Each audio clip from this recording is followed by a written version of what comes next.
Sir ಕೊನೆಯದಾಗಿ ಅಂದರೆ ದರ್ಶನ್ ಅವರು ಈ ವಿಚಾರದಲ್ಲಿ ಒಂದು ಕಾನೂನನ್ನ ಕೈಗೆ ತೆಗೆದುಕೊಂಡ್ರು. ಮತ್ತೊಂದು ಕಡೆ ನೋಡೋದಾದ್ರೆ ರೇಣುಕಾಸ್ವಾಮಿ ವಿಚಾರ ಏನಿದೆ ಅಂದರೆ ಸೋಷಿಯಲ್ ಮೀಡಿಯಾದಲ್ಲಿ ಇದು ಒಂದು ರೀತಿಯ ಲೈಂಗಿಕ ಶೋಷಣೆ ಆಗಿದೆ. ಅಂದರೆ ರೇಣುಕಾಸ್ವಾಮಿ ಅಂತ ಹೇಳ್ತಿಲ್ಲ, ಈ ಥರ ಒಂದು ಕೆಲವು ಕೇಸ್ಗಳು ಸಿಕ್ಕಾಪಟ್ಟೆ ಆಗ್ತಿರೋದು, ಹೆಣ್ಮಕ್ಳ ಮೇಲೆ ಶೋಷಣೆ ಆಗ್ತಿರೋದು, ಸಾಮಾಜಿಕ ಜಾಲತಾಣದಲ್ಲಿ ಕೆಟ್ಟದಾಗಿ ಮೆಸೇಜ್ ಮಾಡೋದಾಗಲಿ, ಬೇರೆ ಬೇರೆ ರೀತಿ ನಡೀತಿರುವಂಥದ್ದು, ಇದೆಲ್ಲವೂ ಕೂಡ ಈ ಕೇಸು ಒಂದು ದೊಡ್ಡ ಜಾಗೃತಿಯಾಗಿ ನಿಂತ್ಕೊಳ್ಳುತ್ತೆ ಅಂತ ಅನ್ಸುತ್ತೆ.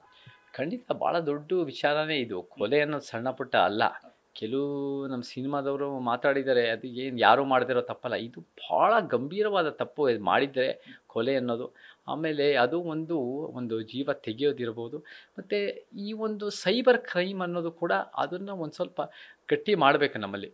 ಯಾಕಂದರೆ ಈ ಥರ ಒಂದು ಸೈಬರ್ ಕ್ರೈಮ್ ವಿಚಾರಗಳಲ್ಲಿ ಎಷ್ಟು ಮಟ್ಟಿಗೆ ಗಟ್ಟಿಯಾದ ಒಂದು ಎನ್ಫೋರ್ಸ್ಮೆಂಟ್ ಮೆಕ್ಯಾನಿಸಮ್ ಇದೆ ನನಗೆ ಗೊತ್ತಿಲ್ಲ. ಇದು ಒಂದು ಸ್ವಲ್ಪ ಎನ್ಫೋರ್ಸ್ಮೆಂಟ್ ಇದ್ರೂ ಕೂಡ ಅದು ಎಷ್ಟು ಮಟ್ಟಿಗೆ ಫಂಕ್ಷನ್ ಆಗುತ್ತೆ, ಎಷ್ಟು ಎಫೆಕ್ಟಿವ್ ಆಗಿ ತೊಗೊಳತ್ತೆ. ಇದು ಭಾಳ ದೊಡ್ಡ ದೇಶ, ಭಾಳ ದೊಡ್ಡ ರಾಜ್ಯ, ಭಾಳ ದೊಡ್ಡ ಸಮಸ್ಯೆಗಳು, ಭಾಳ ದೊಡ್ಡ ಎಲ್ಲ ಒಂದು ಆಳುವ ವ್ಯವಸ್ಥೆಯಲ್ಲಿ ಪ್ರತಿಯೊಬ್ಬರದು ಅವರ ರೀತಿಯಲ್ಲಿ ಕಿತ್ಕೊತಾ ಇರ್ತಾರೆ, ಅವರ ಮೂಗು ನೇರಕ್ಕೆ ನೋಡ್ತಾ ಇರ್ತಾರೆ. ನಾವೇನು ಮಾಡಬೇಕು ಅಂದರೆ ಎಲ್ಲ ನಮಗಾಗೋ ಅನ್ಯಾಯ ಮಾತ್ರ ಅನ್ಯಾಯ ಅಲ್ಲ, ಸಮಾಜದಲ್ಲಿ ನಡೆಯೋ ಎಲ್ಲ ಅನ್ಯಾಯಗಳು ನಮ್ಮದೇ ಅಂತ ಅರ್ಥ ಮಾಡಿಕೊಂಡು ಅದನ್ನು ಕಿತ್ತಾಕೋ ಮನಸ್ಥಿತಿ ಬಂದರೆ ಒಂದು ಉತ್ತಮ ಸಮಾಜ ನಾವೆಲ್ಲ ಸೇರಿ ಕಟ್ಬೋದು. ಬಟ್ ಸೊ ಇವೆಲ್ಲ ಭಾಳ ಸಮಸ್ಯೆಗಳಿದೆ. ಆ್ಯಂಡ್ ನಾವು ಹಂತವಾಗಿ ಇದನ್ನು ಅಡ್ರೆಸ್ ಮಾಡ್ತಾ ಬರಬೇಕು.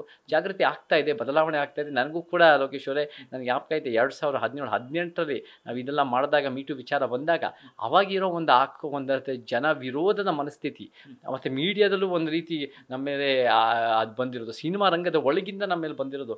ಇವತ್ತಿನ ದಿನ ಭಾಳ ಸೆನ್ಸಿಟಿವ್ ಆಗಿ ಇದರಲ್ಲೇನೋ ಒಂದು ಸತ್ಯ ಇದೆ, ಇದು ನಿಜವಾಗ್ಲೂ ನಾವು ಅರ್ಥ ಮಾಡ್ಕೋಬೇಕು.